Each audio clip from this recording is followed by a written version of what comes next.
Hello mga inday, ito naman ang aming lunch for today. Ayan, yung manok na binili namin sa Costco mga inday.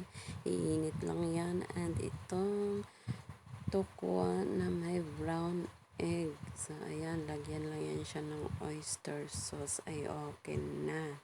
So ayan, tig-isa nga kami niyan ng amo kong lalaki kasi ayaw ni Lola kumain.